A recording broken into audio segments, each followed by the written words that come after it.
Archer's post-military training area is one of the largest in the country, having been used for over 5 decades and officially designated as military land for over 4 decades.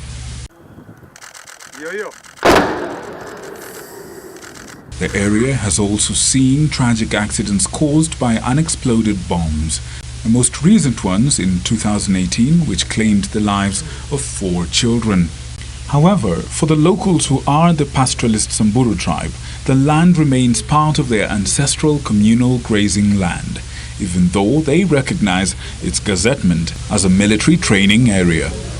This was once a habitation for members of the Samburu community. This was once a manyata. It's abandoned now, but you can see evidence of what used to be the way of life of the people around here. This used to be a house, and if you look closely, if my cameraman would kindly zoom over there, we can see the 3 stones that made a hearth, a traditional hearth or cooking area, right over there. Interesting to note is that less than 100 meters from here, an unexploded ordnance has been found, meaning the family that lived here were under direct risk from that ordnance. The military people have said that the blast radius for such an ordnance is about 500 meters. But less than 100 meters from this homestead, there is an ordnance, unexploded and posing a real and present danger for whoever lived here. In this arid land, every area with pasture is precious, but access is often at a cost. Looked around here, we see people are really not very well off. So in any way of getting money, they will be able to collect any method they find. Hapa awali tumekuwa na hatari, tumeweza kupoteza maisha ya watoto, tumeweza pia kupoteza mali, tumeweza pia kuwa na vilema. Inspired by the need to escape high levels of poverty in the area, the children are mostly the children. These are the children who do not go to school. They go to look for goats outside the training area. And normally, these are children. They find these very attractive items. They will tend to play with them, which is the most dangerous group. There are people who buy scrap metal.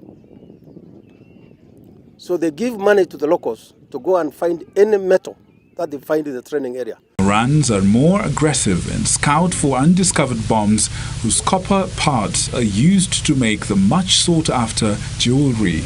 You're no doubt familiar with the decorative and traditional ornaments of members of the Samburu community. Case in point, this lovely woman right next to me.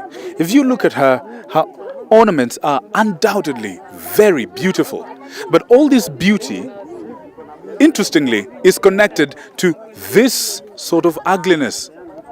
You see, some of these ornaments are made using metal parts cannibalized from such bombs, unexploded bombs that are left behind when the military does their military exercises. This is why the KDF, through Operation Ondoa Nanasi, is opting for a change of tact, using community partnerships and awareness drives to sensitize locals on the danger of handling unexploded devices. This initiative has gained traction within the community, from the young to the old.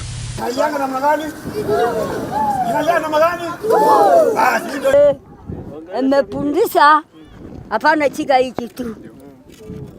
Kama mtoto naona apimike, akimbia huko, aite wase.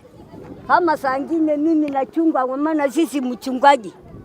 Kama mimi mama mzee nakimbia, kama mtoto nasema ngoko, iko kitu hapa. Mimi nasema, oh, leta panga. Wacha kwa maana alikuwa mwanajeshi nasema, wekeni nini? Chanjo hii. Leta. Hapa chunga. Natoa na mkono yangu. Pole pole. Yote nakuchapimika. Twende. Nakimbia. Efforts to sensitize the locals on the dangers of handling explosives are yielding fruits, and though inevitable, the chances of another tragedy are getting slimmer and slimmer. Timu.